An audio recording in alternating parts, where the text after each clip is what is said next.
Welcome back to the Old West Tales, where every story whispers secrets of love, heartbreak, and redemption. If you're new here, don't forget to subscribe. Drop your location in the comments. I'm curious which part of the world my viewers are from. Sit back and let me take you on a journey that might just melt your heart tonight. Thunder rolled across the Wyoming territory as black clouds swallowed the evening sky above Red Valley. Rain lashed against the windows of Blackwood Manor, the grand ranch house belonging to cattle baron Harrison Blackwood, the richest and most feared landowner for 100 miles. Ranchers, bankers, politicians, and neighboring landowners had gathered for Harrison's annual business dinner. But beneath the polished silverware and expensive whiskey, everyone carried hidden grudges. Harrison had made his fortune by crushing competitors, buying desperate ranches for pennies, and making enemies faster than friends. Even his only daughter, Evelyn Blackwood, had spent years arguing with her father over the ruthless way he treated people. Among the guests stood Luke Carter, a stubborn rancher whose family had worked Red Valley for generations. Harrison had recently demanded Luke sell his ranch after discovering a rich underground spring that could irrigate thousands of acres. Luke refused, and everyone in the county knew the two men hated each other. Earlier that evening, voices echoed to the manor as Harrison and Luke argued in front of nearly every guest. Harrison threatened to foreclose on Luke's ranch using an old debt he had secretly purchased from a local bank. Luke answered that no amount of money would make him surrender land his father and grandfather had fought to keep. Before storming away, Luke warned Harrison, "One day your greed is going to catch up with you." The room fell silent as Harrison glared at him with cold hatred. As the storm worsened, Harrison excused himself, saying he had important documents to review in his upstairs study. He climbed the staircase alone while the guests returned to dinner. The study was famous for its heavy oak door, which locked only from the inside, and its single window overlooking a steep cliff behind the house. The servants later recalled hearing Harrison bolt the door himself before disappearing inside. Nearly an hour passed before Evelyn noticed her father had not returned. She climbed the stairs and knocked softly. There was no answer. She knocked harder. Still silence. She called his name several times before panic spread across her face. The guests gathered in the hallway. Luke reluctantly joined them as everyone listened for movement inside the room. Nothing. The housekeeper tried the handle. The door was locked from the inside. Harrison never ignored visitors. Evelyn demanded they force it open. 3 ranch hands slammed against a heavy oak door until frames splintered apart. The room inside was eerily quiet. Harrison Blackwood lay dead beside his massive desk. A single bullet wound marked his chest. His revolver rested several feet away on the floor. The fireplace still burned. The oil lamps remained lit, and every window was locked from the inside. Nothing appeared disturbed except one shattered whiskey glass beside the desk.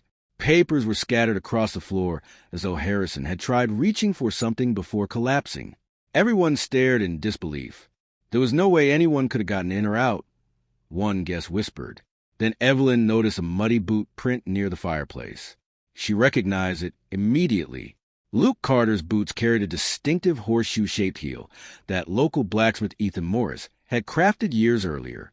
Earlier that evening, she had seen those same muddy prints in the entrance hall after Luke arrived through the rain. Her face hardened. "You killed him." Luke looked stunned. "What are you talking about?" "I saw you threaten him. I argued with him. That's all." She pointed toward the boot print. "Those are yours." Several guests nodded nervously. The county sheriff, Walter Briggs, arrived after being called by one of the servants. He inspected the room carefully. The locked door puzzled him, but the evidence seemed overwhelming. Luke had argued publicly with Harrison, had threatened him, and now his boot print appeared inside a locked murder room. Sheriff Briggs slowly walked toward Luke. "I'm placing you under arrest for the murder of Harrison Blackwood." Luke didn't resist. "You got the wrong man." The sheriff sighed, then explained how you murder a man inside a room nobody could enter. Luke looked around at the frightened faces. "I can't." As the sheriff reached for the handcuffs, old Dr. Samuel Reeves, who had examined Harrison's body, suddenly interrupted. "Hold on." Everyone turned. "The body temperature doesn't match the timeline." The room became silent. "He didn't die 20 minutes ago." The doctor looked directly at the sheriff. Harrison Blackwood was dead before Luke and everyone else finished dinner downstairs. Sheriff Briggs frowned, but the study door was locked from the inside the whole time. The doctor nodded slowly, which means either Harrison locked himself in after he was already dying. He paused. Or someone murdered him before anyone realized he was dead and somehow created the perfect locked room mystery. Luke stared at the body. If I didn't do it. His eyes slowly scanned every frightened guest gathered outside the broken doorway. Then the killer is still standing in this house. The storm trapped everyone inside Blackwood Manor. Rain poured against the windows so heavily that no one could leave even if they wanted to. Sheriff Walter Briggs ordered every guest, servant, and ranch hand to remain inside until morning. The front doors were guarded, and no one was allowed to wander the halls alone. Luke Carter was no longer placed in handcuffs, but the sheriff made it clear he was still the prime suspect. Evelyn Blackwood wanted nothing more than to see him arrested, yet Dr. Samuel Reeves' findings kept echoing in her mind. If her father had died before dinner ended, then Luke could not have entered the locked study after everyone saw Harrison go upstairs. Something about the timeline simply did not make sense. Sheriff Briggs searched the study inch by inch. The broken door proved it had been locked from the inside before everyone forced it open. Every window was latched tightly, and the stone chimney was too narrow for a grown person to climb through. There were no secret passages hidden behind the bookshelves or fireplace. The murder seemed impossible. Harrison's revolver had not been fired recently, meaning the bullet that killed him had come from another weapon that had completely disappeared. Even stranger, there were no powder burns on Harrison's shirt, suggesting the killer had fired from several feet away. Whoever committed the crime had somehow entered, shot him, removed the murder weapon, locked the room from the inside, and vanished without leaving behind more than a single muddy boot print. Luke examined the boot print himself and immediately noticed something everyone else had missed. The heel looked like his, but the depth of the print was wrong. His boots had steel horseshoe heels that always left sharp, clean edges. This print looked blurred, almost as though someone had pressed an imitation into wet mud before carrying it inside. He quietly pointed this out to Sheriff Briggs, who frowned but said nothing. Evelyn overheard the conversation and reluctantly admitted Luke might be telling the truth. If someone had deliberately copied his boot print, then the evidence had been planted. Together, they began questioning everyone who had attended dinner. Harrison's lawyer admitted the cattle baron had recently changed his will but refused to reveal its contents. The ranch foreman confessed Harrison planned to fire several longtime workers after the harvest. A neighboring ranch owner revealed Harrison had secretly purchased water rights that would bankrupt half the valley. Even the housekeeper admitted Harrison treated his employees harshly and had threatened to dismiss her after 30 years of loyal service. Nearly everyone inside the manor had a reason to hate the wealthy cattle baron. Evelyn searched her father's desk and discovered a hidden compartment beneath one of the drawers. Inside rested a leather notebook filled with names, land contracts, and handwritten notes. Several pages described illegal business deals, forged signatures, and secret payments made to county officials.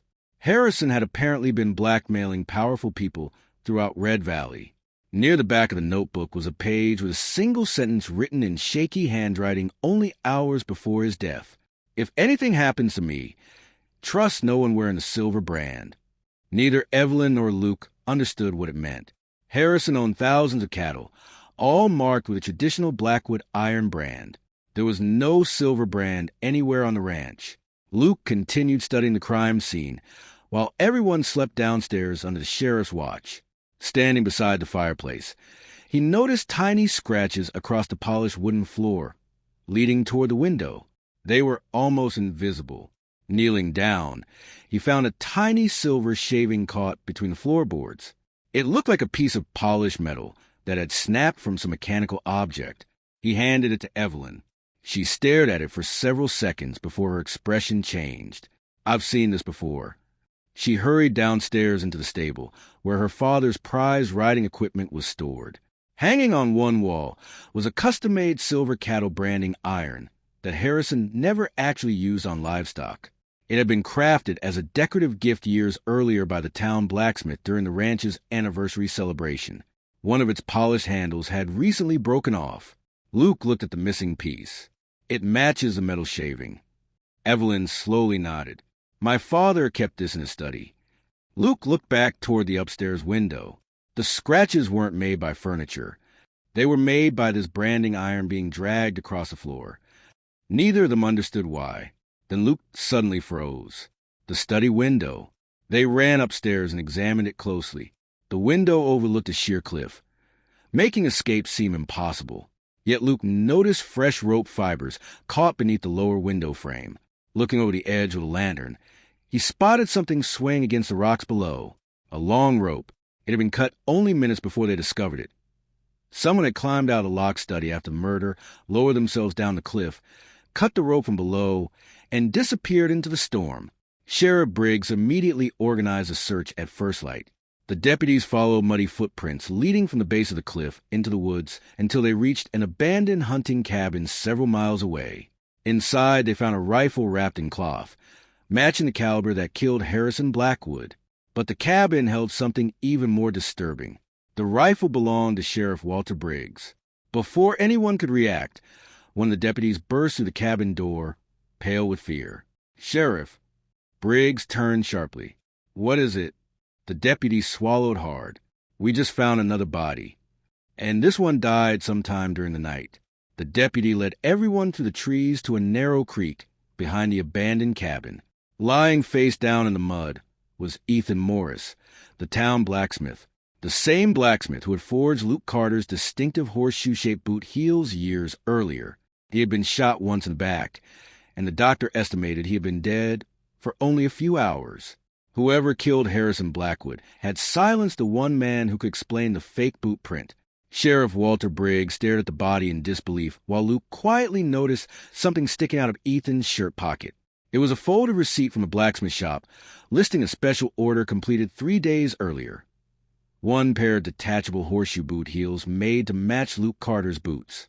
The customer had signed only with the initials J.M. Back at Blackwood Manor, Luke spread every piece of evidence across the dining table. The fake boot print, the missing rifle, the silver shaving, the rope fibers, Harrison's notebook, and the blacksmith's receipt all seemed connected.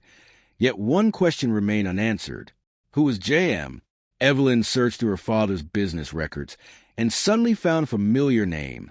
Jonathan Mercer, Harrison's trusted accountant for nearly 15 years. Mercer handled every ranch payment, every land purchase, every tax document, and every bank transfer. He had attended the dinner that night, quietly sitting near the end of the table where few people paid attention to him. Everyone considered him a harmless bookkeeper. Luke asked the sheriff to bring Mercer into the study. The nervous accountant denied knowing anything about the boot heels or the rifle. But when Luke placed Harrison's notebook on the desk, Mercer's calm expression disappeared. Hidden among the pages were coded financial records showing that millions of dollars had been disappearing from the Blackwood accounts for years. Harrison had finally uncovered the theft and had planned to expose Mercer the very next morning. The sentence about the silver brand was not referring to cattle at all. Mercer always carried an expensive silver tie pin shaped like the Blackwood cattle brand, a gift Harrison had presented to him years earlier for loyal service. Harrison's dying warning had been pointing directly at the man he once trusted most. Mercer still refused to confess. He insisted the locked room proved no one could have escaped. Luke calmly walked to the study window and picked up the decorative silver branding iron. He explained that Mercer had tied the rope around the heavy branding iron and lowered it over the cliff before dinner. After arguing publicly with Harrison, Luke had unknowingly become the perfect suspect. While everyone was eating downstairs, Mercer entered the study under the excuse of delivering financial papers. He confronted Harrison, who threatened to expose the embezzlement. Mercer shot him with Sheriff Briggs' stolen rifle, which he had secretly taken days earlier from the sheriff's office during a bookkeeping visit. He wiped the rifle clean, climbed out the study window using the rope, then slid the decorative branding iron across the floor until it wedged tightly against the inside door handle, keeping the lock engaged and creating the illusion that no one had left. Once safely at the bottom of the cliff, Mercer cut the rope, retrieved the rifle, and hid it in the abandoned cabin. During the night, he realized Ethan Morris could identify the custom-made boot heels. So he murdered the blacksmith and planted the sheriff's rifle beside the body to shift suspicion onto Briggs if Luke were cleared. Luke demonstrated the trick using another rope. As the branding iron dragged across the floor, it left scratches identical to the ones found beside the fireplace. When the rope was pulled from outside, the heavy iron slid into position, holding the locking mechanism exactly as it had been discovered. Every detail finally fit.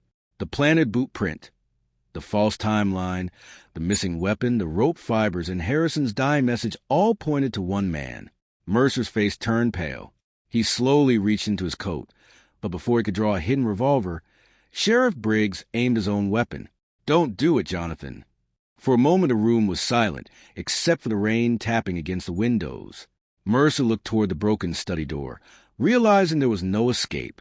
His shoulders slumped, and the revolver fell from his hand onto the wooden floor. "I never meant to kill Ethan," he whispered, "but Harrison was going to ruin me. I built my whole life on those accounts. I couldn't let him destroy everything." Deputies placed him in handcuffs as Evelyn fought back tears.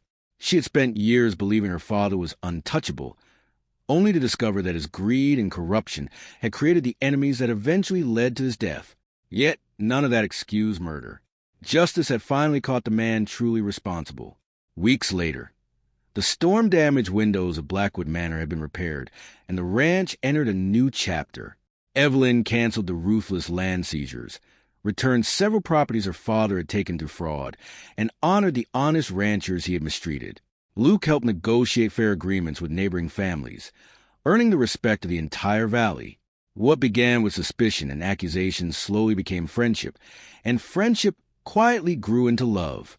One evening, as the sun dipped below the Wyoming hills, Evelyn stood beside Luke overlooking the rolling pastures her father had once tried control through fear. She slipped her hand into his and smiled.